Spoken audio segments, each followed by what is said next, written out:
Let's find out more. We go deeper now with Joe Bishop-Henchman, Executive Vice President of the National Taxpayers Union Foundation. Joe, good to have you with us today. Happy Thursday. How are you? I'm doing well, thanks. Let's talk a bit about what's going on when it comes to tax and tax reform at the state level. As you point out in a new article that's available on the National Taxpayers Union website at NTU.org, there are a growing number of states that are beginning to kind of ease or at least simplify state-level taxes, and as I mentioned, unfortunately, California isn't one of them, and I have to wonder, when we look at these other states, almost half of the country has gone to some form of either modification, simplification, or outright altogether no state taxes at all. What's kind of the secret sauce to get state legislatures to begin to actually review their statewide tax system? Well, it may not be a good answer for California, and I'm born and raised Californian from San Diego. And you're right, you have to go somewhere else to really see innovative tax policies or tax reform. It didn't always used to be like that. You know, I always remember people talking about California in the 1960s and 1970s, even when it was a growing place, paradise. People were moving into California. It was a great place to raise a family, to buy a home, to get a job. And taxes played a part in that. We had a pretty low competitive tax system back then in California. Now, not so much. And I think it may just be complacency, maybe the attitude of, well, California can do whatever it wants. Silicon Valley is not going to move anywhere. People aren't going to move out of state. Or if they are, you know, there's still plenty of people here. And so in California, it doesn't need to be competitive. I think that's part of the attitude that probably is now holding California back, whereas maybe a lot of these other states, you know, it's really, it'd be really hard for somebody from, say, Idaho to have an attitude like that. If you're a legislator in Idaho, you're probably thinking all the time, what can you do to be more competitive? And that I think is the mindset that's driving these reforms in the 24 states that you mentioned that, yes, does not include California. Yeah, I recollect my grandmother saying, never say... Never say never. It's a dangerous proposition, and you use the term competitive, and that perhaps is the pivotal point of this discussion, that more and more states, as they sort of spy what's going on with their neighbors, certainly we've seen reforms in states like Texas and in Arizona and in Nevada and even to a certain degree in Oregon, all coincidentally neighbors of California that have looked at the high tax rate in our state, and we continue to entertain increasing taxes even further, as we've seen much consternation over the notion of a so-called billionaire's tax, leading other states to say, well, you know what, maybe we can make some adjustments here, become more competitive, and given the fact that more and more businesses have enjoyed the ability of remote work and things of that sort, and more taking place online, I would suspect this notion that never say never should ought to be a warning for states like California that their neighbors are beginning to recognize that some modification of their state's tax rate might in fact be just the secret sauce necessary to attract new and big businesses across the border. Well, since we're sharing things our grandmothers taught us, something my grandmother told me is, when you bet big and lose, you don't double down.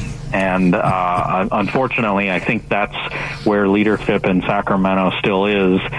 They've bet big on high taxes on business and on individuals and on everything, really. Sales taxes, you name it. And California's in the top 10 of the tax code on it, and or the bottom 10, depending on how you look at it. And we've seen the results. So, we do another study where we look at interstate migration flows. Where are people moving to and from California? And if you divide out all the people, the net people moving out of California, it's somebody leaving every minute, 44 seconds. And that's, it's number one or worst. It's worst in the country at that. And I'm an optimist. Any state can turn this around. This is just policy. I mean, the difference between California and Nevada, the difference between California and some of these other states, it's not just a climate, it's not just culture, it's not just geography, it's policy. And policy can change, for good or for bad. And, I know in November there may be extension of the income tax rates, there may be this wealth tax that they're talking about putting on, there may be a whole bunch of sales taxes and bonds. At some point, maybe people will realize we shouldn't be doubling down on bad policy, but go back to something that worked to build California up and make it great. In this article that I referred to that's available to listeners on the National Taxpayers website at ntu.org, you kind of serve as a bit of a roadmap that can be used in terms of guiding states to learn how and what are sort of the trigger points for taxpayers. And certainly this notion, as we've been suggesting, that it's being demanded not only by taxpayers but by businesses to go to simple pro-growth tax system is something that some states may find themselves, if they want to remain competitive, may be forced to have to adopt. Yeah, we wanted to make it easy, and so we laid it out step by step if you want to improve your state's tax system, how to do it. And it's not just pie-in-the-sky ideas. I've helped do tax reforms in North Carolina and Iowa and even blue places like the District of Columbia, pro-business, pro-growth that helped build up the state's economy. And California can do it too. And it starting with principles of what you want to do, coming up with where you want to get to, and figuring out how you want to get there. And you can do bite-sized pieces. A lot of states have been doing a thing called revenue triggers, where you set a revenue level that you want the budget to at least be at, and you decide that anything above that, growth above the kind of minimum level, you're going to use to pay down the tax rate over time. And that's how states like North Carolina and Indiana and a dozen others have been able to reduce their income taxes, reduce their business taxes, and be able to do that in a sustainable way over time. And there's no reason California can't do that other than political will. But I'm always happy to help my home state. Happy to come to Sacramento anytime to help them do it. And to that degree, Joe, I think one of the important things you're pointing out is that tax reform is not just a matter of crunching the numbers. There's also a mindset to it. For example, one of the points that you talk about in this 10-point reform map or roadmap is the notion that we need to be cautious as we go and review our current tax schedules, to not be just creating carve-outs for the politically connected and punishing others with pretty severe punitive taxes when they're successful. Yeah, and unfortunately, I think that's where a lot of the motivation for different policies come from in California. They're doing really well. Let's make sure that we tax them extra hard.